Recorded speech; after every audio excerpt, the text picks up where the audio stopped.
দফা দাবিতে জগন্নাথ বিশ্ববিদ্যালয়ের শিক্ষার্থীদের মার্চ টু যমুনা কর্মসূচি পালনে টিয়ার শেল, সাউন্ড গ্রেনেড নিক্ষেপ করেছে পুলিশ।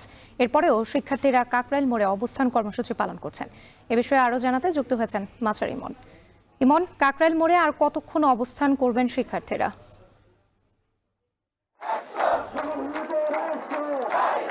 রাত্রি কাকরাইল মোড়ে শিক্ষার্থীরা কতক্ষণ অবস্থান করবেন সেটি একেবারে স্পষ্টভাবে বলা যাচ্ছে না। শিক্ষার্থীরা যেটি বলছেন যে তাদের যে যৌক্তিক দাবি, তাদের যে 3 দফা দাবি ছিল, সেই দাবির সাথে কিন্তু নতুন আরেকটি দাবি তারা সংযোজন করেছেন। সেটি হচ্ছে যে শিক্ষার্থীদের উপর যে হামলার ঘটনার সেটির যাতে সুষ্ঠু তদন্ত করে বিচার নিশ্চিত করা হয়, সেই দাবিটাও কিন্তু যুক্ত হয়েছে। অর্থাৎ যে 3 দফা দাবি নিয়ে শিক্ষার্থীরা এই যমুনায় এসেছিলেন এবং পরবর্তীতে বাধার মুখে পড়েন, সেই 3 দফা দাবি থেকে কিন্তু এখন 4 দফা দাবি নিয়েই মূলত তারা তাদের যেই আন্দোলন সেটি কিন্তু চালিয়ে যাচ্ছেন। তারা কিন্তু এখনো এই কাকরাইল মোড়টি অবরোধ করে রয়েছেন এবং তারা তাদের যে সমস্ত আন্দোলনের পক্ষে, দাবির পক্ষে যে সমস্ত স্লোগান রয়েছে তারা কিন্তু সেটি দিয়ে যাচ্ছে। এবং আমরা যতটুকু জানতে পেরেছি ইতিমধ্যেই যমুনায়, অর্থাৎ প্রধান উপদেষ্টার যে সরকারি বাসভবন রয়েছে, সেখানে কিন্তু এই জগন্নাথ বিশ্ববিদ্যালয়ের উপাচার্য, কোষাধ্যক্ষ সহ জগন্নাথ বিশ্ববিদ্যালয়ের একটি প্রতিনিধি কিন্তু বৈঠক করছেন এই সমস্যার সমাধানের জন্য। এবং শিক্ষার্থীরা যেটি বলছেন যে তারা তাদের যে 3 দফা দাবি, অর্থাৎ তাদের যে জগন্নাথ বিশ্ববিদ্যালয় সংশ্লিষ্ট যে সমস্ত দাবিগুলো রয়েছে সেগুলোর তারা সমাধান না নিয়ে এই রাজপথ তারা ছাড়বেন না, এমনটি তারা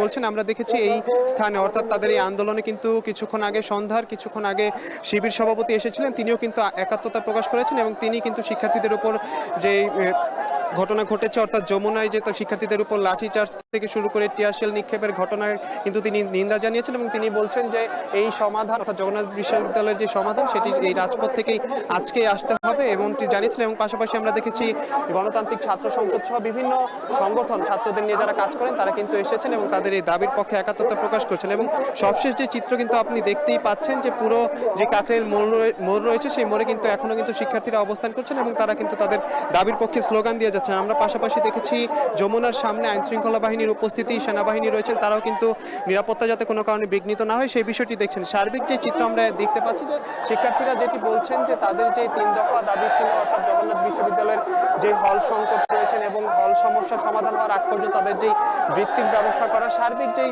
দাবিগুলো রয়েছিল সেই দাবিগুলো যতক্ষণ পর্যন্ত তাদের সমাধান না হবে ততক্ষণ পর্যন্ত তাদের যে আন্দোলন তারা চালিয়ে যাবেন। এবং তারা যেটি বলছেন যে জগন্নাথ বিশ্ববিদ্যালয় সবসময় অবহেলার শিকার হয়ে আসছেন, যাতে এই অবহেলা যাতে আর না থাকে সেই বিষয়টিকে তারা গুরুত্ব দিয়ে তারা যেটি বলছেন যে তাদের যে 3 দফা দাবি এবং পরবর্তীতে যেটি বললাম কিছুক্ষণ আগে নতুন একটি দফা যুক্ত করেছে, অর্থাৎ যমুনায় তাদের যে বাধা দেওয়া হয়েছে, টিয়ার শেল নিক্ষেপ এবং লাঠিচার্জের যে ঘটনা ঘটেছে, যারা জড়িত রয়েছে বিশেষ করে তারা যেটি বলছেন যে ডিএমপিকে ক্ষমা চাইতে হবে, সেই বিষয়টি নিয়েও তারা সামনে নিয়ে এসেছেন। অর্থাৎ 3 দফা যে দাবি ছিল সেটি কিন্তু 4 দফায় রূপান্তর হয়েছে এবং শিক্ষক যারা রয়েছেন প্রতিনিধি তারা কিন্তু মিটিংয়ে বসেছে। এবং সার্বিক যে চিত্র এখানকার দেখছি তারা যেটি বলছেন যে দাবি আদায় হওয়ার আগ পর্যন্ত তারা তাদের আন্দোলন চালিয়ে যাবেন। মার্চ টু যমুনা কর্মসূচি পালন করছেন জগন্নাথ বিশ্ববিদ্যালয়ের শিক্ষার্থীরা। এ নিয়ে বিস্তারিত জানাতে আমাদের সঙ্গে যুক্ত ছিলেন মাছার ইমন।